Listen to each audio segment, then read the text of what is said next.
ലൈസൻസിന്റെ ക്ലാസ്സും കഴിഞ്ഞ് ടെസ്റ്റും കഴിഞ്ഞ് റിസൾട്ട് കയ്യിൽ കിട്ടിയിട്ടാണ് ഞാൻ ഈ വീഡിയോ പോസ്റ്റ് ചെയ്യുന്നത്. സംഭവം തന്നെയാണ്, മടി കാരണം വിടാൻ ലേറ്റ് ആയ ഒരു വീഡിയോ ആണിത്. ഇന്നാണെങ്കിൽ ഡ്രൈവിംഗ് ക്ലാസ്സും ജിമ്മും ഒക്കെ ആയിട്ട് ഭയങ്കര ഹെക്റ്റിക് ആയ ഒരു ദിവസമാണ്. അപ്പോൾ എന്തുകൊണ്ട് ഒരു ഡേ ഇൻ മൈ ലൈഫ് ചെയ്തുകൂടാ? സ്ക്രീനിൽ ടൈം കാണുന്നുണ്ടായിരിക്കുമല്ലോ അല്ലേ? സംതിങ് ആയിട്ടുണ്ട്. കറക്റ്റ് 9 മണിയാകുമ്പോഴത്തേക്ക് ടൗണിലെത്തണം. എന്തായിട്ട് പറയുകയാണെങ്കിൽ കുറെ നാളുകൾക്ക് ശേഷം ഡ്രൈവിംഗ് ക്ലാസ്സിന് പോയപ്പോഴാണ് ഞാൻ ഈ സൺസെറ്റ് ഒക്കെ ഇങ്ങനെ കാണുന്നത്. കാരണം ഇപ്പം കുറെ ആയിട്ട് എൻ്റെ മോർണിംഗ് 12 മണിക്ക് ശേഷമാണ്. ഇനിയിപ്പോൾ ഇതൊക്കെ മാറാൻ പോവുകയാണല്ലോ, കാരണം നോമ്പ് വരാൻ പോകുന്നതാണല്ലോ. അപ്പോൾ ഈ നോമ്പിന്റെ ടൈമിൽ നിങ്ങളുടെ ലൈഫ് അപ്ഡേറ്റ്സും മോർണിംഗ് റൊട്ടീൻസും ഒക്കെ എങ്ങനെയാണെന്ന് കമന്റ് ചെയ്യാൻ മറക്കണ്ട. ഞാൻ നിങ്ങളോട് പറഞ്ഞിട്ടുണ്ട്, കേട്ടിനോന്നറിയില്ല. ഈ ഡ്രൈവിംഗ് ലൈസൻസ് എടുക്കണം എന്നുള്ള ആഗ്രഹമൊന്നും എനിക്ക് അത്ര വലിയ ഉണ്ടായിട്ടില്ല. കാരണം എനിക്ക് ആദ്യം തന്നെ ഒരു CPL ലൈസൻസ് എടുക്കണം എന്നായിരുന്നു ആഗ്രഹം. പക്ഷേ പറഞ്ഞിട്ട് കാര്യമില്ല, ലൈഫ് ഇങ്ങനെയൊക്കെ ആയിപ്പോയി. സിറ്റുവേഷൻസ് നമ്മൾ വിചാരിച്ച പോലെ അങ്ങനെ ഫേവറബിൾ ആയിട്ട് വന്നിട്ടില്ല. പിന്നെ എപ്പോഴാണെന്നറിയില്ല ലൈസൻസ് എടുക്കാന്നുള്ളൊരു തോട്ട് പെട്ടെന്ന് എൻ്റെ മൈൻഡിൽ വരുന്നത്. പിന്നെ എന്തെങ്കിലും ഒന്ന് എൻ്റെ മൈൻഡിൽ കയറിയെങ്കിൽ പിന്നെ എനിക്ക് അതന്നെയായിരിക്കും. അപ്പോൾ അതിനെ പറ്റിയിട്ട് ഇങ്ങനെ ലൈസൻസിന്റെ സ്കൂളും ഫീസും കാര്യങ്ങളൊക്കെ അന്വേഷിക്കുമാണ് എൻ്റെ ഒരു ഫ്രണ്ട് റാൻഡമായിട്ട് എന്നെ വിളിക്കുന്നതും. ഓളും ഈ സെയിം കാര്യങ്ങൾ പറഞ്ഞപ്പോൾ പിന്നെ ഒന്നും നോക്കിയില്ല, അങ്ങ് പോയിട്ട് പിന്നെ ഞാൻ ചിന്തിക്കുന്നത് എന്തുകൊണ്ട് ഈ ഒരു കാര്യം മാത്രം ചെയ്യാൻ ഞാൻ ഇത്രയും ലേറ്റ് ആയിരുന്നു. പിന്നെ ഓരോത്തിനും ഓരോതിൻ്റെതായ സമയമുണ്ട് എന്നാണല്ലോ. ഡ്രൈവിംഗ് ഒക്കെ കഴിഞ്ഞിട്ട് തിരിച്ച് വീട്ടിലേക്ക് പോകുന്ന സമയത്ത് എന്തെങ്കിലുമൊക്കെ സാധാരണ വാങ്ങിക്കാറുണ്ട്. ഞാനായിട്ടൊന്നും വാങ്ങിക്കാൻ കയറില്ല. എനിക്ക് ഒറ്റക്കുള്ള സമയത്ത് ഫുഡ് കഴിക്കാനും സാധനങ്ങളൊക്കെ വാങ്ങിക്കാൻ ഭയങ്കര മടിയാണ്. പക്ഷെ ഇവർക്ക് എന്തെങ്കിലും വാങ്ങിക്കാൻ ഇവളെ കയറുവാണെങ്കിൽ ഞാനും എന്തെങ്കിലുമൊക്കെ വാങ്ങിക്കും. ഇതൊക്കെ കഴിഞ്ഞ് വീട്ടിലേക്ക് പോകുന്ന സമയത്ത് ഏറ്റവും കൂടുതൽ തലവേദനയായിട്ട് തോന്നുന്നത് ഈ വെയിലാണ്. കാരണം ഈടെയായിട്ട് വീട്ടിൽ തന്നെയാണല്ലോ, വെറുതെ പോലും വെയിൽ കൊള്ളുന്നില്ലല്ലോ.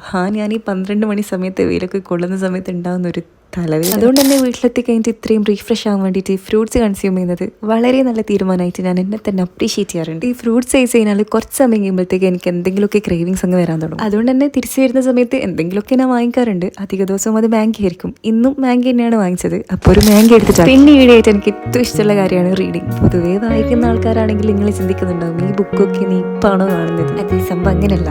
എനിക്ക് ഈ ബുക്ക് വാങ്ങിക്കണമെന്ന് ഭയങ്കര ആഗ്രഹം ഉണ്ടായിരുന്നു. പക്ഷെ ആ ടൈമിൽ ഭയങ്കര റേറ്റാണ്. പിന്നെ എനിക്ക് PDF നോക്കി വായിക്കുന്നതിനോട് താല്പര്യമില്ല. വായിക്കുന്നുണ്ടെങ്കിൽ ബുക്ക് തന്നെ വാങ്ങിക്കണം. അപ്പോൾ ഇപ്പോൾ ഒരിക്കൽ ടൗണിൽ പോയ സമയത്ത് സെയിലിന് കണ്ടു, അപ്പോൾ വാങ്ങിച്ചു. അപ്പോൾ ഈ ബുക്കൊക്കെ വായിച്ചിട്ടിങ്ങനെ പതിയെ ഉറങ്ങാനൊരു പ്രത്യേക രസമാണ്. പോയി വന്നതിൻ്റെ ക്ഷീണവും കാര്യങ്ങളൊക്കെ ഉണ്ടായിരുന്നു. അപ്പോൾ ഒരു അരമണിക്കൂർ കൊണ്ട് തന്നെ ഞാൻ എല്ലാം ഉറങ്ങിയിട്ടുണ്ടാവും.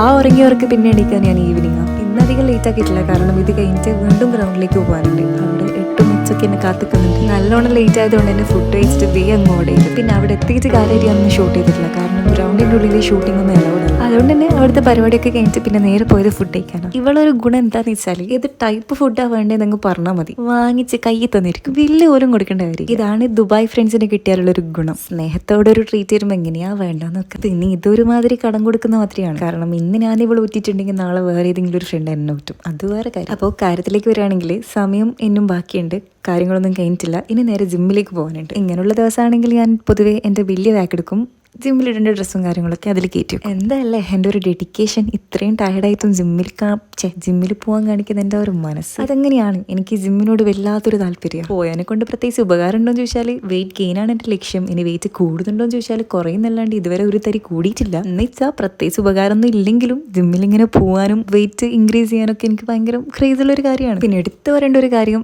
വെയിറ്റ് ഗെയിൻ ആകുന്നില്ലെങ്കിലും ബോഡിയിൽ അൺവാണ്ടഡ് ഫാറ്റ്സ് ഒക്കെ പോയിട്ട് ഷേപ്പായി നല്ല കേർവായിട്ട് ബോഡി ഫിറ്റ് ആയിട്ട് നിൽക്കുന്നത്. എനിക്കറിയില്ല, നിങ്ങൾക്ക് പൊതുവേ ശരീരബോധം ഉണ്ടെന്നാണെങ്കിൽ അതൊക്കെ വല്ലാണ്ട് നിങ്ങൾ എൻജോയ് ചെയ്യും. മെയിനായിട്ട് ജിമ്മിനോടുള്ള എൻ്റെ ഈ ഒരു മുഹബത്തിന് കാരണം അതും കൂടിയാണ്. ജിമ്മ് കഴിഞ്ഞ് വീട്ടിലേക്ക് എത്തിയിട്ടുണ്ടെങ്കിൽ ഇപ്പം മെയിനായിട്ട് എടുക്കുന്നത് പഴവും മുട്ടയുമാണ്. കാര്യമായിട്ടില്ലെങ്കിലും എവിടെയോ എന്തൊക്കെയോ ഒരു മാറ്റങ്ങൾ ഇത് കഴിക്കാൻ തുടങ്ങിയതിന് ശേഷം എനിക്ക് ഫീൽ ചെയ്യുന്നു. അപ്പോൾ വ്ളോഗിൻ്റെ എൻഡിലെത്തിയിട്ടുണ്ട്. ഇന്ന് ഭയങ്കര പ്രൊഡക്റ്റീവായിട്ടുള്ളൊരു ദിവസമാണ്. കുറേ കാര്യങ്ങൾ ചെയ്ത് അതുകൊണ്ട് തന്നെ പലതും ഷൂട്ട് ചെയ്യാനും മറന്നുപോയി. അതുകൊണ്ട് തന്നെ ഇതിൻ്റെ എൻഡിങ്ങും ഞാൻ കാര്യമായിട്ട് ഷൂട്ട് ചെയ്തിട്ടില്ല. അപ്പോൾ അടുത്ത വീഡിയോസിൽ കാണാം. ബൈ.